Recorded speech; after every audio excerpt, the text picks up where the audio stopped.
Bakit wala nag-iimbestiga dito o nag-iimbita sa atin sa sobrang raming Pilipino na biniktima ng mga durugista? And lastly, sa mga kongresista na kaalyado ng mga NPA, mahaya naman tayo sa topic ng pagpatay dahil kayo mismo, hindi kayo nagsasalita sa pagpatay ng NPA sa mga pulis, sundalo at mamayang Pilipino. Alam niyo po, Mr. Chair, paulit-ulit yan yung manifestation na yan. 3 beses ko na yung narinig na paulit-ulit. Laban sa mga NPA, laban sa mga progresibong grupo, laban sa mga party list ng mga progresibong kagaya namin. At yung mga tinutukoy niya siguro ay kami yun, no? At talagang nakikita naman natin, ano ba talaga yung intensyon, no, ng mga ganitong manifestation. Duterte Youth Party List Representative Drixie Cardema umalma na sa hindi patas na pagdinig ng Quadcom sa dating Pangulong Rodrigo Duterte. Franz Castro napaamin. Pero bago ang lahat, maaari kayong mag-subscribe para maging updated sa mga issue at bagong mga balita. Matapang ang ipinaglaban ni Congresswoman Drixie Cardema ang dating Pangulo. Ito'y matapos pagtulungang idiin ng mga mambabatas sa naganap na pagdinig sa Quad Committee. Panawagan ni Cardema, magkaroon ng patas na imbestigasyon. Narito ang buong detalye. Okay. Please proceed. Tayo ditong mga kinatawan ay ibinoto lamang ng ilang libong Pilipino. Ngunit ang kasama natin ngayon ang Pangulong Duterte, ang most voted Philippine leader ng 2016. At ang kanyang anak, Vice President Sara Duterte, ang most voted Philippine leader naman ngayong 2022. I would like to manifest na gusto ng sambayanang Pilipino ang pagdurog niya sa mga kriminal, durugista at NPA na terorista. Kaya sila ibinoto at patuloy na mahal ng mga Pilipino. Kaya gusto natin ng patas na hearing. Sana sinama natin dito ang libo-libong mga magulang na ang mga anak ay biniktima ng mga durugista. Ang mga ordinaryong Pilipino na naglalakad galing trabaho, tapos sinaksak o pinatay ng adik, lahat ng mga kababaihan, na kahit pati infant na babae ay ginahasa na ng adik. Libo-libo rin ang kanilang mga magulang at mahal sa buhay na wala dito ngayon. Awang-awa ang mga Pilipino sa mga inuseteng pamilyang na ito, kaya niluklok ng bansa ang Pangulong Duterte. Ang drug war ng Pangulo ay policy lamang. Hindi ito natupad kung hindi ito pinondohan ng Kongreso ng 6 na taon. Majority pa nga dito sa mga kinatawan ay naka-Duterte fist pa nung buong 6 na taon eh. Ang Duterte Youth Party List po ay patuloy na naninindigan sa Pangulong Rodrigo Duterte at pangalawang Pangulo, Sara Duterte, na naglingkod ng maayos, dumurog sa mga durugista, kriminal at NPA na terorista para proteksyonan ang milyon-milyong Pilipino. Bakit wala nag-iimbestiga dito o nag-iimbita sa atin sa sobrang raming Pilipino na biniktima ng mga durugista? And lastly, sa mga kongresista na kaalyado ng mga NPA, mahaya naman tayo sa topic ng pagpatay dahil kayo mismo, hindi kayo nagsasalita sa pagpatay ng NPA sa mga pulis, sundalo at mamayang Pilipino. Pati rin po sa mga natitirang resource persons na gusto mag-abogada papuntang ICC, si Attorney Maria Cristina Conti, na kandidato ngayon ng Bayan Muna Party List. Kasama po ang inyong katabi na si Nery Colmenares ng Bayan Muna.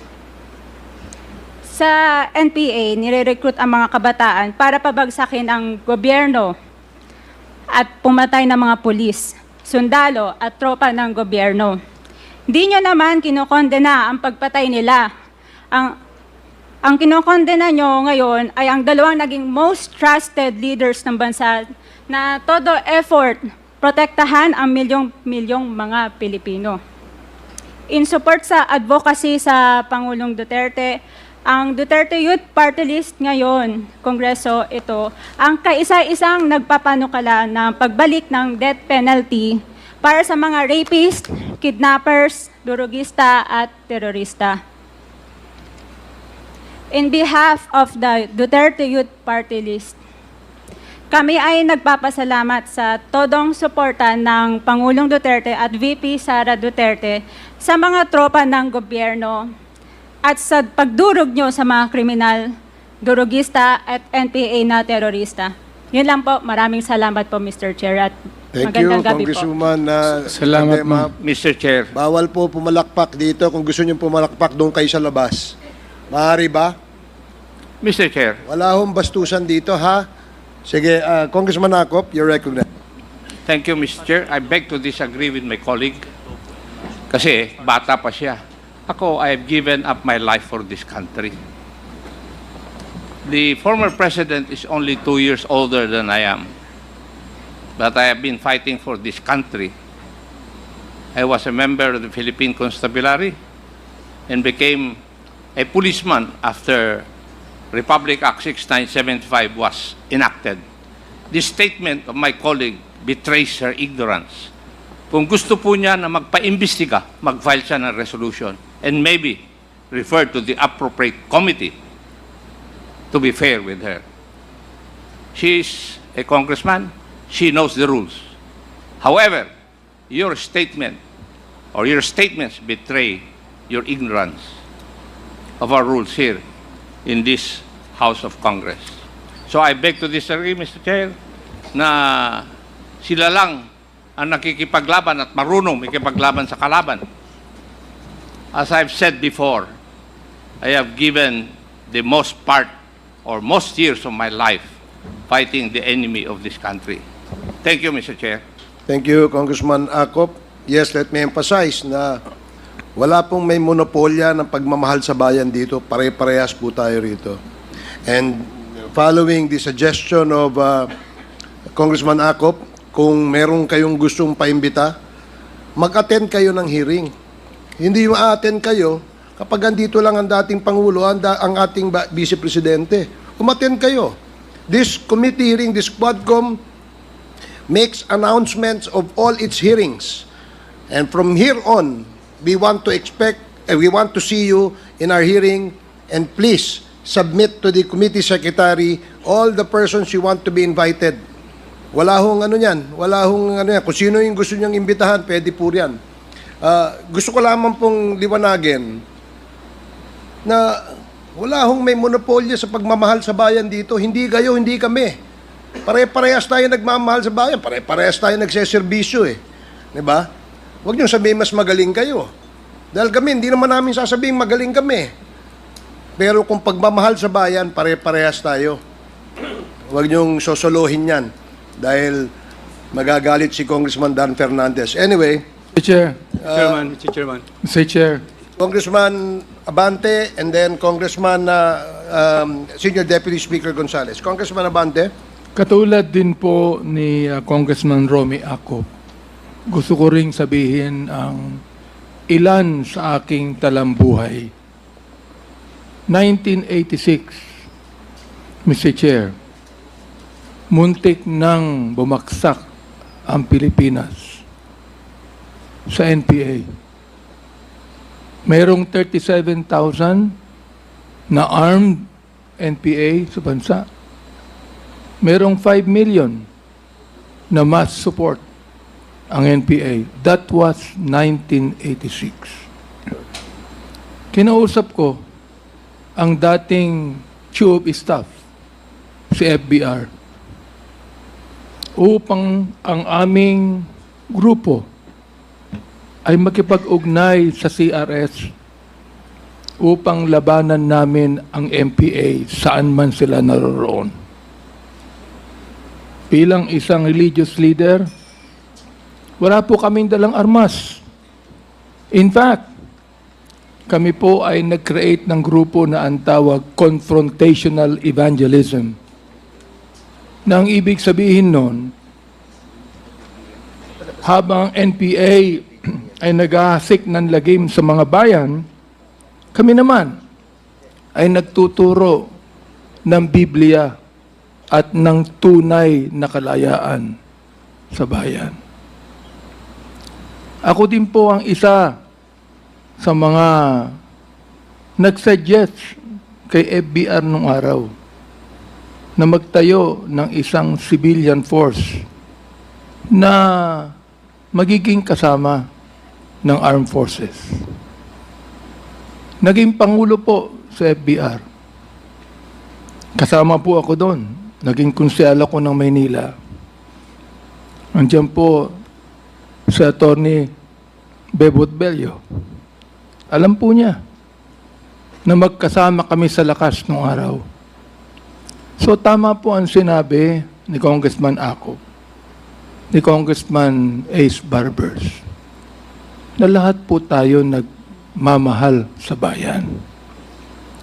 Kaya nga, Mr. Chair, gusto kong itanong sana dito kay Senator Trillanes if he is working for the ICC. Are you working for the ICC, Mr. Chair? Hindi po, You are not.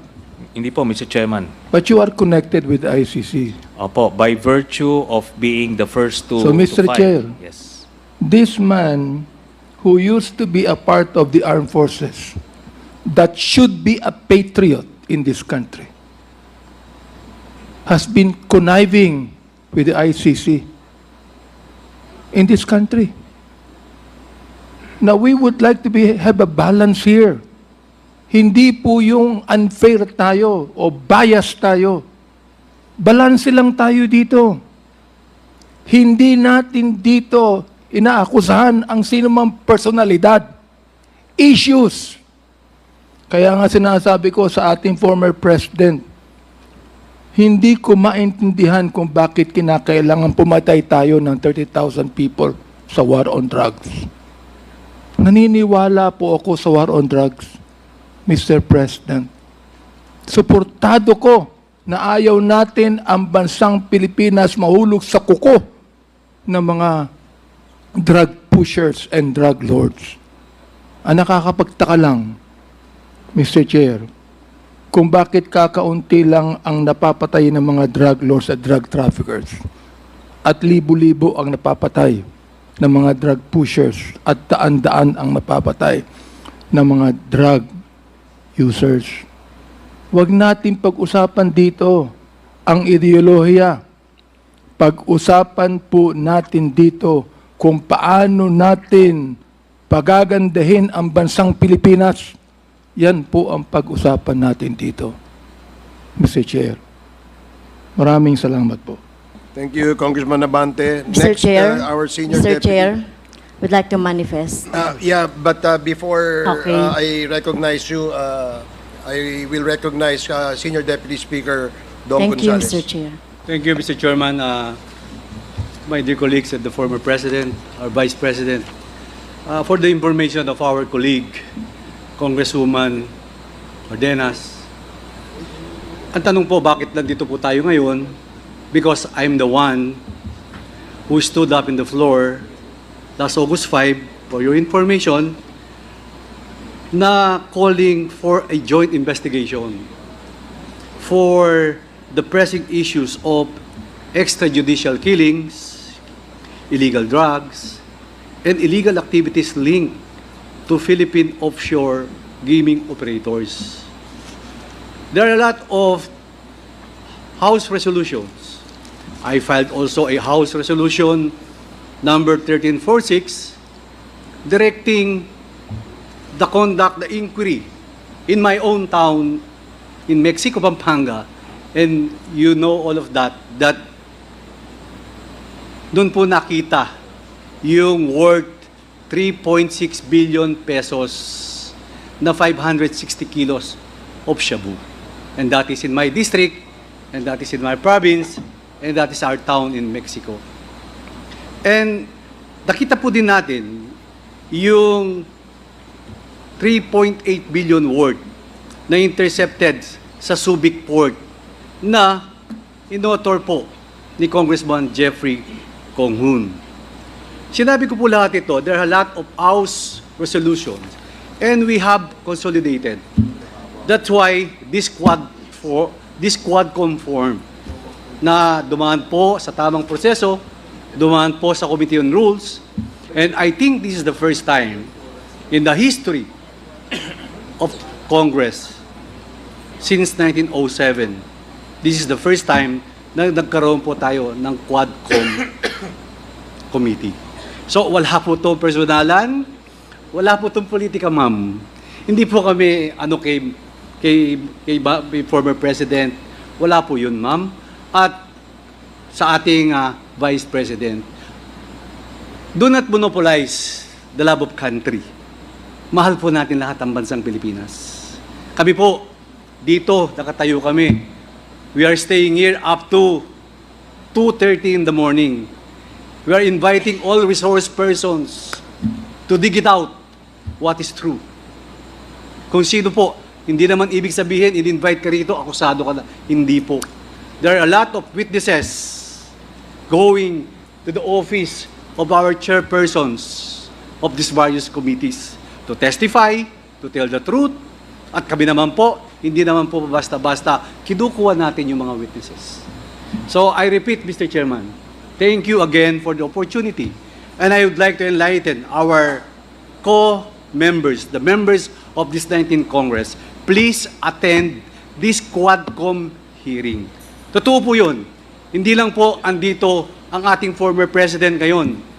Nandito kayo. Hindi lang po nandito si Vice President Sara ngayon. Nandito kayo. Hindi po ganyan. Kahit sino po dapat wala tayong pinipili. This is the love of country.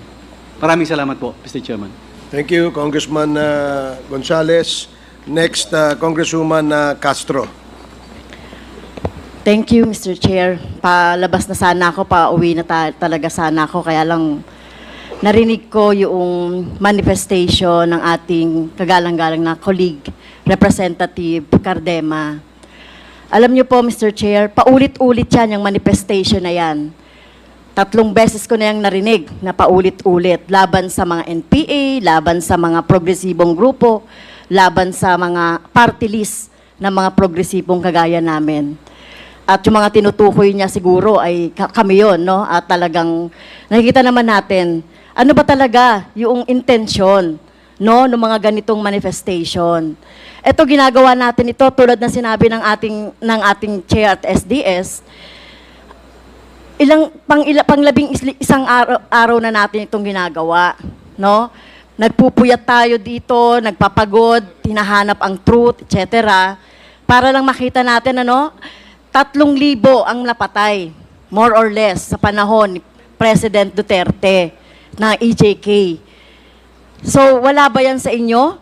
Karamihan dyan, mga kabataan na walang kamalay-malay na naging biktima, Mr. Chair, ng ng mga karumal-dumal na mga pagpatay sa panahon ni President Duterte. I know, idol mo, si former President Duterte, Mr. Chair, idol ng ating colleague dito, kahit na yung ating Vice President. Pero dapat po, ang tingnan natin dito ay yung kapakanan, lalong-lalo na yung ating mga kabataan. No? Kaya po, at isa pa po, Mr. Chair, hindi natin pinapayagan sa ating committee yung pag-disrespeto sa ating mga resource person. Narinig ko rin na binabanggit yung mga pangalan ng ating mga resource person na nandito. So dapat po igalang natin yung rules kung gusto nating makatulong at gusto nating magtrabaho dito sa Kongreso. Kasi ito naman talaga yung sinumpaan natin, ito naman talaga yung mandate sa atin. Ay tumulong na lang kayo, no? Tumulong na lang kayo. At hindi yung ganito, tama yun, maghain tayo ng resolusyon para kung gusto nating may ma-resolve na problema, like yung problema halimbawa ng patuloy na armadong pakikibaka, bakit ba merong mga armed struggle? Nilulutas natin yan hindi sa madugong paraan, hindi sa militarisasyon. Kaya nga tayo ay nagkakaroon ng peace talks, di ba? Dapat magkaroon ng peace talks at hindi ito ng militarization yung ating laging iniisip at laging sinasabi natin na terorista si ganito at si ganon. So, Mr. Chair, pasensya na po kasi nagiging irrational, no, yung mga ganitong mga statement ng ating colleague. Pasensya na, with due respect. Sana hindi na maulit ito. At aasahan natin, tama po, aasahan natin sa mga susunod na mga hearings, si Representative Cardema na tumulong siya sa atin sa paghahanap ng truth dito sa ginagawa natin sa Quadcom at sa iba pang mga hearings, Mr. Chair. Thank you. Maraming salamat, Congresswoman Castro. The next to interpolate, and I think the last to interpolate, is Congressman Romy Acop. No, last for the first round. I was referring for the last interpolator for the first round. We still have another round, second round. So, Congressman Acop, you have 10 minutes. Thank you, Mr. Chair. Alas 9 pa lang po, nandito na ako kanina. Nag-aayos pa lang yung mga page natin ng mga upuan.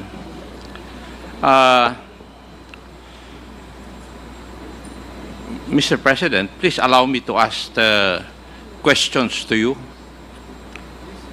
And I hope they would not be considered as stupid questions dahil ayaw nyo po na matanong kayo ng stupid Biro lang yun, sir. questions. Hindi naman ako.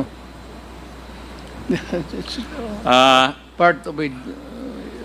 Thank you. Araw-araw na, may mouth. Marami pong salamat, Mr. President.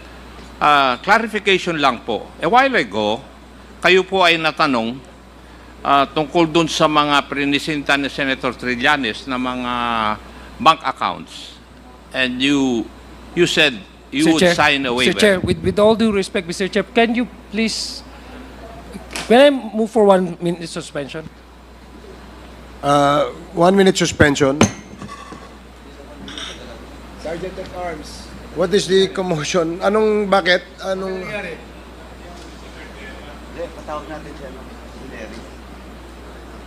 I think, Mr. Chair, it's better that we What happened? transfer some of... Ano nangyari? You wish me to explain? Nang dumaan lang ako, Mr. Chair, sabi niya, di ba bayan muna ka? O so ano ngayon? Speak louder, speak louder.